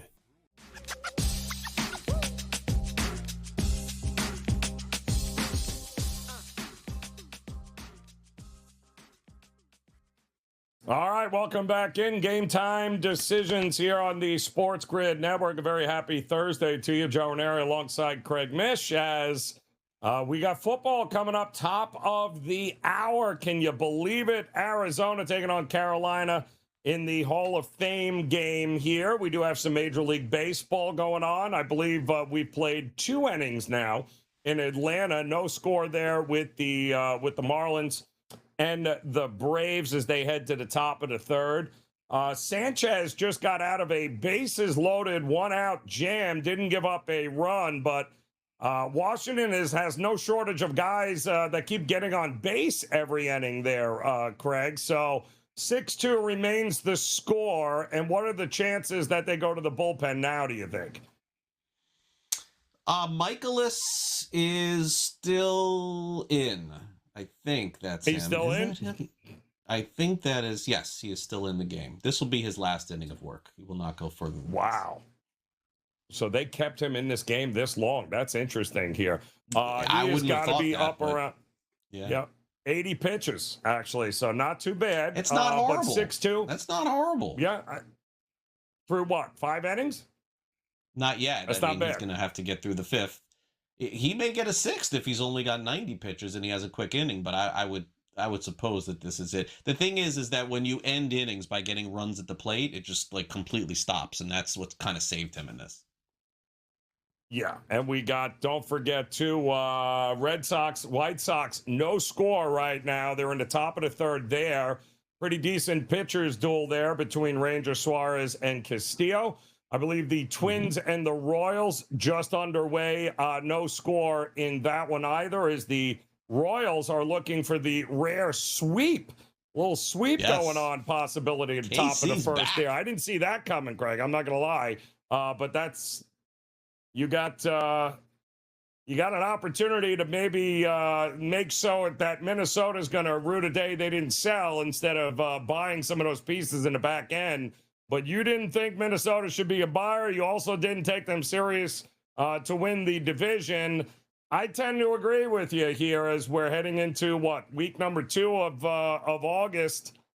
I don't see them putting together a 15 out of 20 game winning streak here. Do you? Especially with Joe Ryan getting hurt now. Yeah, I'm not. Yeah, Ryan's status very much up in the air. I don't know what they were thinking. And, the one thing you want to do is you want to give credit to the organization for trying a little bit. But it was like not even half in. It kind of felt like a third of the way. Like just bullpen arms. Like, you had Buxton on the IL, right? Like, so yes, I guess they get credit for not selling. But, Joe, last year, the Twins had Joan Duran, who was the best closer or one of the best closers in the NL. I guess you could say Mason Miller's the best. But they had Joan Duran, and they had Louis Varland. Varland is now like the best reliever in the AL, and Duran is like one of the best in the NL. And so what did they do this year? They traded for 2 guys who are not as good as the 2 guys they traded last year. So forgive me if it sounds strange to me, but I don't understand what they're doing. Well, did they weren't they selling the team last year? Are these the new owners? Wasn't there want to shed something? No, so that it's the same. Well, then I have no idea why you're trying to go out and improve your bullpen when you had 2 of the best closers in the game. What, not a year ago, 2 years ago? A year ago at the deadline. You got rid of them both. And you got rid of them both. So. And then in the offseason, Not to get What too are deep you in the doing? weeds, but the Twins in the offseason said we're going to rebuild. We're going to trade Pablo Lopez. We're going to trade Joe Ryan. We're going to fire Rocco Baldelli. We're going to fire the president, Derek Falvey. They did all those things. Yep. They did that. And then they didn't trade anybody. Yep. And they didn't do anything. And then they sort of ran it back. I'm going to look, I don't know the situation. I'm going on a total whim here. The Twins, the reason why you think that they were sold is because they put the Twins up for sale. They did, Yes. if you remember. And then they pulled it back when they didn't get what they wanted. So I am gonna guess. I think the guys from Walmart own this team. Pohlad, right? I am gonna guess. I think you're right. That the Twins owner, Pohlad, is like, this is it. Like, I'm running out of time. It's now or never. And I'm going to guess he told whoever I don't even know who's running their team right now, GM-wise, hey, if you need to add some guys to make a run, go ahead and do it. And the GM's like, I want to keep my job. All right, cool. Let me go get AJ Minter. Like, what? Okay, fine. Yeah, okay. Yeah, good. Yeah, that's like, what are we doing here? And then you lose Joe Ryan, which is even crazier now to injury. My question, though, Craig, is that when did it become the situation where owners, GMs, and teams think by selling the fans on the future means more than the present as an excuse? How many times can you keep telling fans the future matters more than us putting all our chips into the middle and saying we're going for it? Come hell or high water, we're going to go for it, and that's it. Boston, well, I mean, ridiculously overpaid for Rushman. Ridiculously overpaid. Right. But their message is, we're in this thing. We're in it to win it. Good or bad, here it is. We're pushing in. And then you've got teams like Minnesota and others that are like, well, we're in it, but we're not really in it. And then you got everyone else saying, yeah, no, the future is way more important than what we've got going on right now. I just don't understand the concept there. And how do you sell fans on that? So Boston, it's funny. So Boston fired Dave Dombrowski for going all in and trading all their prospects. And then they hired Chaim Bloom from Tampa Bay. And Bloom famously traded Mookie Betts and got nothing back. But, Joe, every other player that you're seeing play for Boston was acquired by Chaim Bloom. But because after 2 years, they looked at Chaim Bloom and said, this guy just doesn't want to go all in. He wants to keep getting prospects. Bloom is like, this is what you brought me here for. Like, it made no sense. So they fired Chaim Bloom and they hired Craig Breslow. So Craig Breslow's like, okay, I got all these guys that Chaim Bloom got me, and I'll be the all-in guy. And now they're all in. So you tell me. I don't know. It seems like teams change all the time. But and that's an anomaly. In New York, you can't rebuild. In Boston, you can't rebuild. In Philly, you basically can't rebuild. But your question is now is in the forefront in Baltimore. That's the team right now. The question that you're asking is being asked in Baltimore. Yeah. Is the present more important than the future? Philly had issues elsewhere last year that were on full display in the playoff game against the Niners. They couldn't move the ball all game, and then they got in a 2-minute hurry-up drill, and they walked right down the field. Guys, Tom Brady would do Eagle games. Every single week he'd go, gosh, if they do some hurry-up. And then immediately they'd do some hurry-up, 2-minute warning, and they'd look like a completely different football team. In-game live, only on SportsGrid. You know, the dark days are ahead for the Warriors. And when Curry and Kerr and Draymond all leave, what are we going to be looking at that franchise that has been a mainstay of the NBA, you know, the face of the NBA and NBA playoffs for so long? Where are they going to be? So I see no issue with them bringing Draymond back. Why not? You have one last go at things with the trio that they still have there. But I see this as a very long season. Game time decisions only on SportsGrid. Just can't win the big game. He can't get us in the big game. Well, we got to let him go now because we're tired. We'll keep the quarterback. So, you know what I've been saying? Okay, you kept the quarterback. Guess what? Mr. Lamar Jackson, it's on you now. Hey, It's on you. Absolutely. Right? It's on Lamar. It is. It is totally on him now and the new coaching staff there. Outspoken with Dan Cilio, only on SportsGrid. I'd be looking to sell Louis Varland at this point just because his success has been great, but I'm also worried about how many more opportunities he's going to have given the dynamic of where the Blue Jays sit in the standings. You know, we've heard some rumors that they may be wanting to trade Jeff Hoffman, and it could open up a lot of opportunities for Louis Varland, but there's also nothing pushing the Blue Jays to continuously have out a great player when they're fighting for nothing when it's all said and done.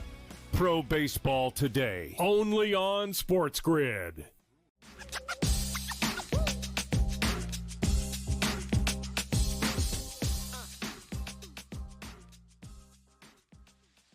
All right, welcome back in. Game Time Decisions here on the SportsGrid Network as we get ready to close out this edition. Joe Raineri alongside Craig Mish.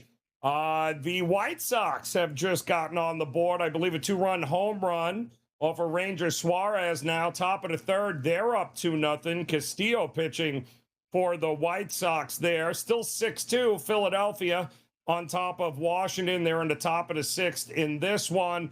And I don't think Miami has a hit yet, but no score here. Braves, I'm seeing 4 hits, no runs, but, you know, runs are what matters here. And we got no score in the Braves Marlins either.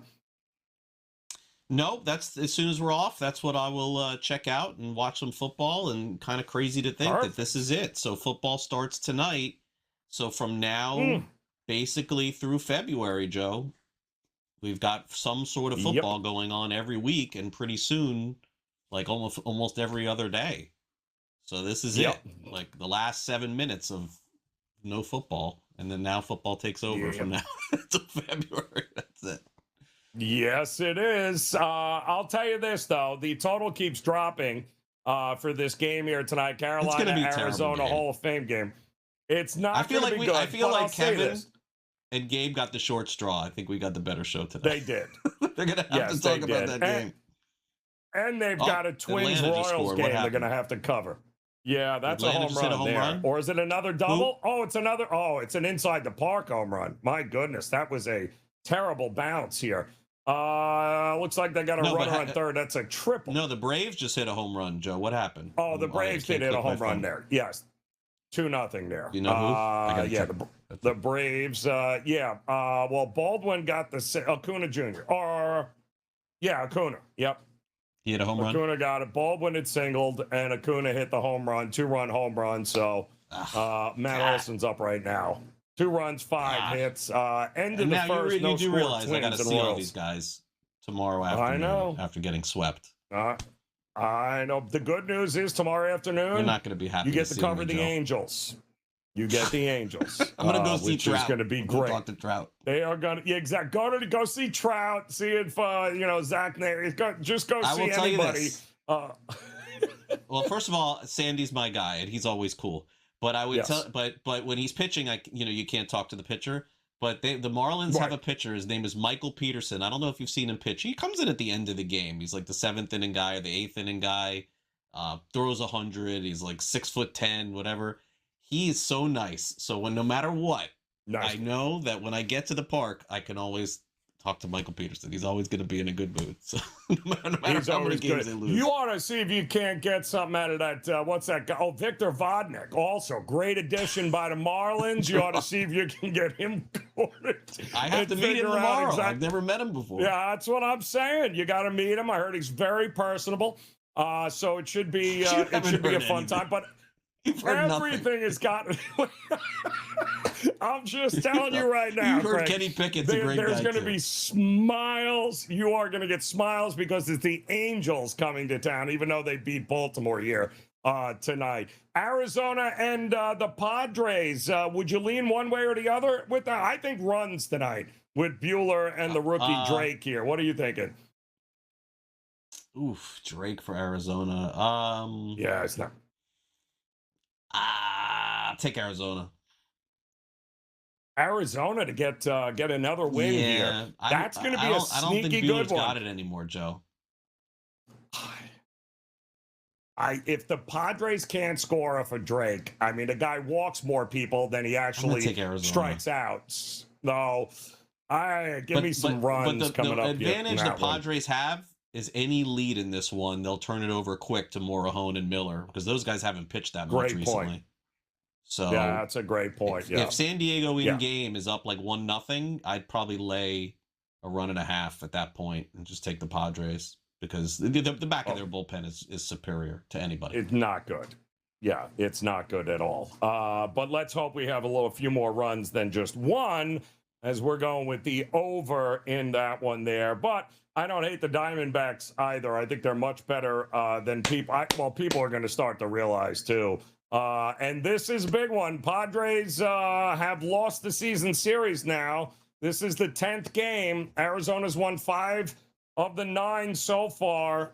They're going to play 3 games to end the season, and that could be for all the marbles. So, lots still to be decided here in Major League Baseball. The good news is you've got in-game live game day coming up there. Gabe Morency, Kevin Walsh coming up. They'll have updates on the Twins, Royals, Arizona. They'll be ready for Carolina and Arizona. Caden Slovis. That's a barn burner. Carson Beck, Haynes, King. You got the A team coming up. Craig, he's going to be with the Angels tomorrow, and Victor Vodnik. Make sure you look for that interview. Should be an awful lot of fun. In the meantime, I'll be back, Scotty Wetzel, for more Game Time decisions tomorrow. Enjoy it. In-game live game day is next here on the Grid.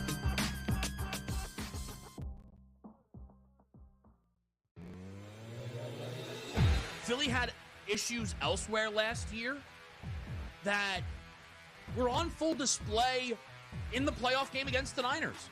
They couldn't move the ball all game, and then they got in a 2-minute hurry-up drill, and they walked right down the field. Guys, Tom Brady would do Eagle games. Every single week he'd go, gosh, if they do some hurry-up. And then immediately they'd do some hurry-up, 2-minute warning, and they'd look like a completely different football team. In-game live, only on SportsGrid.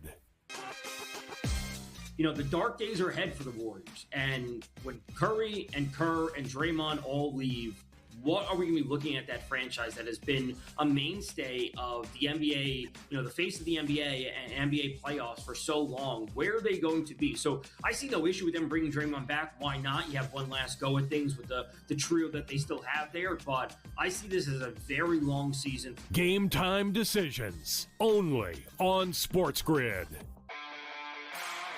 Just can't win the big game. He can't get us in the big game. Well, we got to let him go now because we're tired. We'll keep the quarterback. So, you know what I've been saying? Okay, you kept the quarterback. Guess what? Mr. Lamar Jackson, it's on you now. Hey, It's on you. Absolutely. Right? It's on Lamar. It is totally on him now and the new coaching staff there. Outspoken with Dan Cilio, only on SportsGrid. I'd be looking to sell Louis Varland at this point just because his success has been great, but I'm also worried about how many more opportunities he's going to have given the dynamic of where the Blue Jays sit in the standings. You know, we've heard some rumors that they may be wanting to trade Jeff Hoffman, and it could open up a lot of opportunities for Louis Varland, but there's also nothing pushing the Blue Jays to continuously have out a great player when they're fighting for nothing when it's all said and done. Pro Baseball Today, only on SportsGrid.